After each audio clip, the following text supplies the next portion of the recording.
There's a story of an emperor moth, beautiful emperor moth that was struggling. It wasn't living, it was still in the cocoon, and it was struggling to get out. It started to peek out, it popped out part of the cocoon, and it was struggling to break free from its cocoon. And as it did, there was a small boy who was watching it. He had found the cocoon, he was watching it, and it struggles every day, and he watched as the cocoon slowly broke away, and it was trying to get free. But after hours of watching this moth struggle to get free, the boy grew a little impatient. Thought that maybe the moth needed a little help. So he went and he got some scissors. And he went and he cut the threads of the cocoon very gently so that the moth could break free, which the moth did. The moth was now able to push aside the cocoon, and it walked from the safety of the cocoon out into the open, dragging behind it some underdeveloped wings that were totally useless. You see, God in His master plan had designed for the moth to have to struggle to get out of that cocoon, to develop those wings so they would be strong enough to fly in order to carry him. The boy, though his intentions were good, that he wanted to help the moth, had in fact hurt the moth. Sometimes good intentions don't always equal good deeds, do they? Have you ever intended to do something that was good, but come to find out it just didn't turn out the way you thought it might? Anybody ever been there? Am I the only one? Okay. So everybody still awake? It's early, just checking. Okay. If you have to nap, if they're snoring, the person next to you is snoring, they'll wake them up. Okay, that's just right. But that's where we find David today. He's no longer that shepherd boy that we meet earlier in the scriptures who goes down into the valley and meets Goliath with a slingshot and a whole bunch of faith and some stones, a handful of stones, and defeats him. He's now the king. Right? He's the king. He's ready to do something. Right? You ever been raised up to a powerful position? You're ready to do something. I got to do something. Right? I don't know what. I'm going to do something. And he comes up with this plan. Right? How many of you like the plan? Planners? Who's the planners in this group? 1, 2, 3, 4. Got 5 planners in the whole church. Well, that's good. And my house was 50-50. Pam plans and I do. So I'm not much of a planner. I mean, Pam's the planner. It's true. I mean, when we go on a trip, she'll sit there and she'll research flights, and she'll find the best hotel where the best sunset is so she can take pictures, and she'll research flights to find out, you know, what airline has the most leg room for me, and what flight coordination we can get to where I'm in the air as little as possible for my bad back. And I mean, she takes good care of me, but she plans it all out. She wants to stay at a hotel where we can walk and not have to rent a car, or if we do have to rent a car, what's the cheapest car? All those things, good planning, right? Thank God for good planners, right? Amen. Now, that all works good until a wrench gets thrown into the plan. We had planned a trip a couple of years ago. Bought the tickets. Made the reservations. We're ready to go. Within a month of the thing, I ended up having retina detached. My retina detached, I had to have eye surgery. Not only that, Silas had messed up his leg, and he had to have surgery as well. Where'd those plans go? Out the window. Out the window. We had good plans, but we weren't able to carry them out. Right? I wish we'd had insurance on those tickets, but we didn't, right? We didn't plan that far ahead. We just thought our plans were the best plan, right? And that's how we kind of go through life. We think our plans are the best plans, right? How many of you have the best plan, right? I bet if I gave a single task to this group, everybody would come up with probably a different plan, and every one of you would think, my plan is the best plan when we all know that my plan is the best plan, right? And all of us will be wrong, right? Because really the only plan that counts, the only plan we should really consider is God's plan, right? You see, David went into this whole thing without consulting God, didn't he? He had an idea, and in his mind he thought it was a good idea, and it sounds like a good idea. You're living in a house, why is God living in a tent? I'm going to build God a nice, big palace. A temple where we can place the ark. It's the right thing to do. Now, if he had come to you and asked you, is that a good plan? What would you have said? I'd say that's a good plan. Right? I mean, just off the cuff. I mean, makes sense to me. Makes sense to you. Makes sense to me. Made sense to Nathan. Nathan the prophet. See, he didn't just decide on his own. He went to Nathan, the prophet, and said, Nathan. Nathan says, if you think it, you're the king, you're in good favor with God, you just do it. Okay. Well, so he checked with the king. He checked with the prophet. He thought it was a good idea. The prophet said, yeah, go ahead, go ahead. So we got a plan set in stone, don't we? What's the thing he didn't do? He didn't go to prayer, did he? He didn't ask God if this was God's plan, did he? A lot of times we go to people. How many of you ever gone to somebody and asked advice because you knew they'd give you the answer you wanted? Be honest. Be honest. Huh? How many of you have those people, you know that when you go to them, you're going to get the answer you want? Right? How many of you have people you go to and you know the answer is going to be no? Or you don't like the answer, right? You know those people. Some of you are married to those people. And, true, right? Sometimes God speaks the truth into your life. And so some of you might be married to those people, maybe not. But you know what? The people who will speak truth into your life are the people you need to go to. Doesn't need people just yes people. We don't need yes people. Oh yes, that'd be good. No. Is it right? I mean, and I think David, his heart's in the right place. He wants to do the right thing, and he's gone and he's gotten advice from a prophet of God. But why didn't he go directly to God? If you come to me and you ask me as a minister, what do you think about this? I'm asking if you prayed about it. Have you prayed about this situation? Because I need to pray about it. I can give you my human input, my opinion. But if you're asking me as a minister, then I want to pray about it. See where God leads me. What advice? Occasionally I get really full of myself and I just go ahead and give you my opinion. Like I'm important. Oh yeah, you should do this. And then God says, no, that was the wrong answer. And I have to call people back and say, hey, you know what? I've really been praying about this, and this is really what I think God wants you to do. That's humbling, I can tell you. But if God tells me to tell you something, I'm definitely going to tell you what he's taught me, right? Because it's not important what Kenny wants. It's important what God wants. How many of you are hot? Take off your jackets, guys. Go ahead and take off your jackets if you're hot. Go ahead. I got a fan. I'm good. I'm good right now. I'll take it off like it. But you don't got fans. I can tell you some of you are hot. So if you're hot, you can take off your jacket. That's it. That's where we stop. Stop it right there. But back to the thing. I know it's hot. I'll try to keep this as concise and to the point as I can.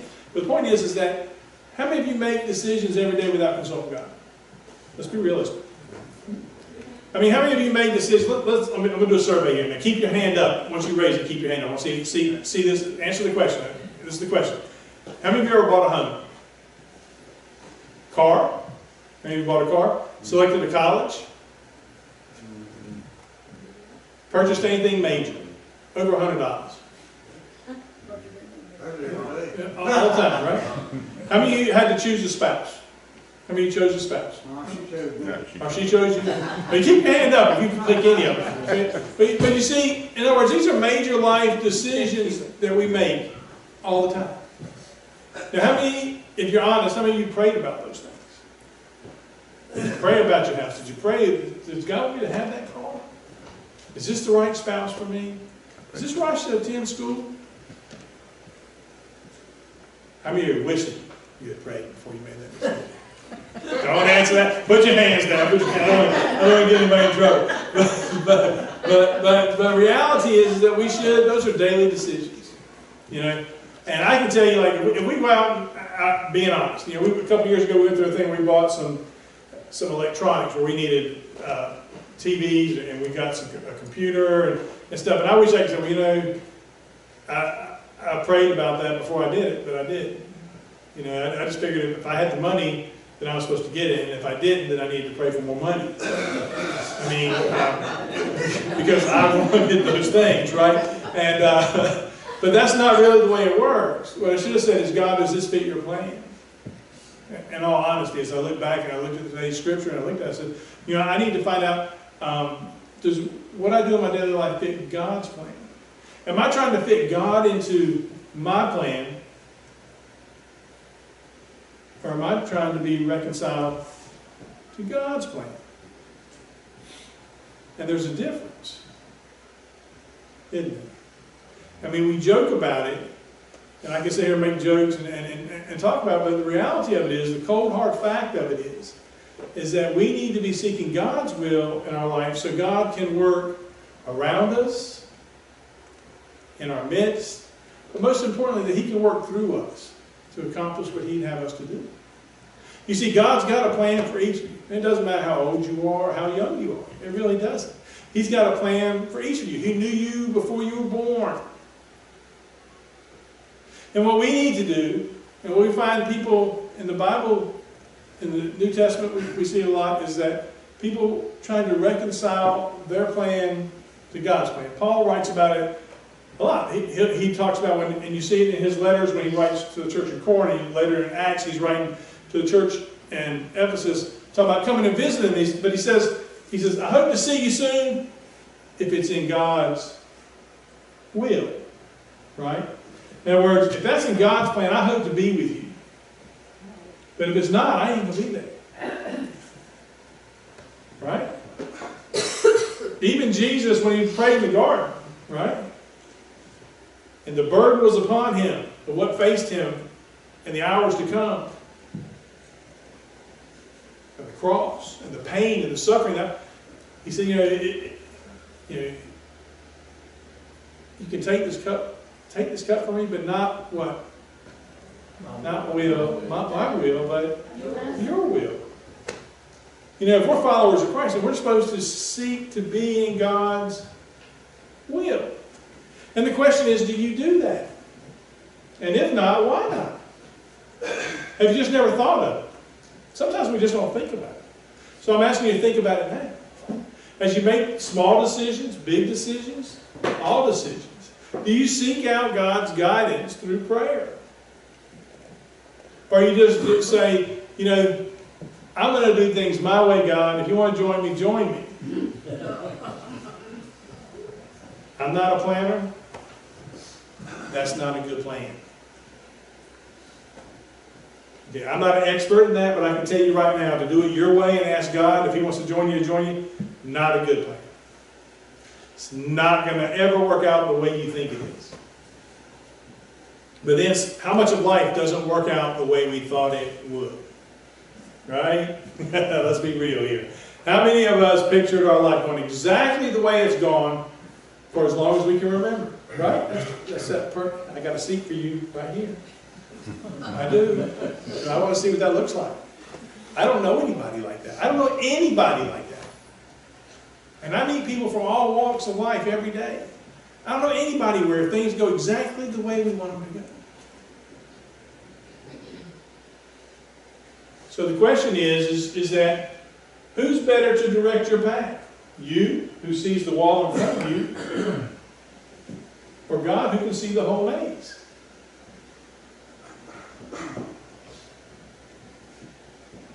How many of you have ever done the corn maze thing? You ever done that? Has anybody here ever done that? You need to do that. You need to do that. Talk about getting lost. You need to do, and I'm talking. But I mean, trying to work your way through those corn mazes is difficult, isn't it? Trying to work your way through life is difficult, isn't it? One thing I wish for when I'm in a corn maze or when I've never done a corn maze, a map. I want a map. I want somebody who knows the answer to give me the answer, right? I want to get out of there. Because I mean, for the first 5 minutes it's fun, and then it's not fun anymore. You know? But who do we seek our guidance from? We should be seeking it from God. We should be going to His Word. We should be going to Him in prayer. We should be seeking His will for our life. We should be seeking to make Him the center of our universe, not ourselves, which is what all so often happens in this world. If it feels good to me, if I want it, if I feel like it's right, then it's right. Right? Wasn't the case with David.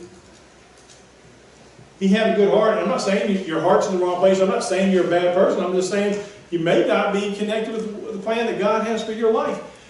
God has something wonderful waiting for you. But you got to seek His will out. You've tried it your way, try it His way for a while. Let's see the difference.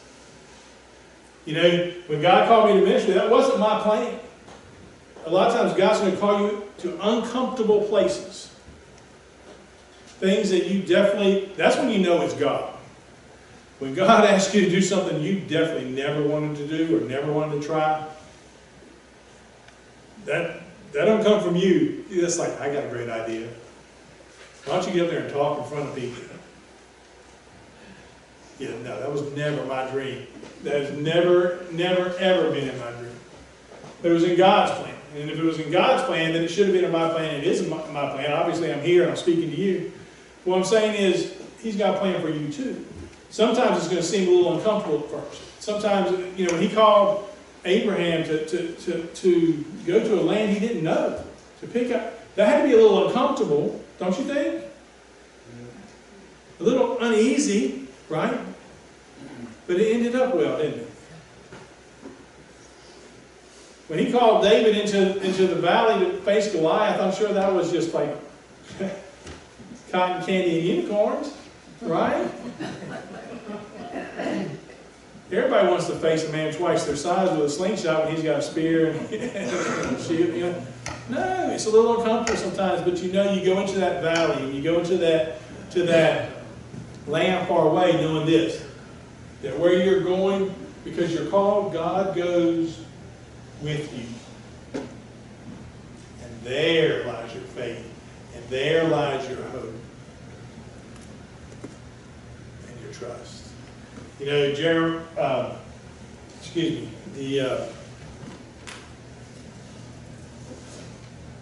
Jeremiah 29:11 says what? For I know the plans I have for you. For I am what? I know the plans I have for you. For I know the plans I have for you. Now, I know the destination I have for you, the plans. Which means that God has what? Plans. For who? For you. Do you believe that? Yes. Raise your hand if you believe that. God has a plan for you. What's that plan say that He's going to do? Plans to prosper you and not harm you. Plans to give you hope and a future. Does any of that sound bad? Does any of that sound like something you don't want? Anybody here not want any hope? Anybody here not want any future? Anybody here not want to be prospered? Anybody here want to be harmed? I got a counselor's phone number I can give you. But seriously, God has a plan for you. But you need to seek His plan. You need to find out what that plan is so you can walk in it daily, not monthly. If I get around to it, I'll check my calendar and see if I can fit God in on the third Thursday. It doesn't work that way. Daily, we need to be be seeking God. Seeking His life, His plan for our life in the little things as well as the big things. If you believe that, if you receive that, will you join me in saying, amen?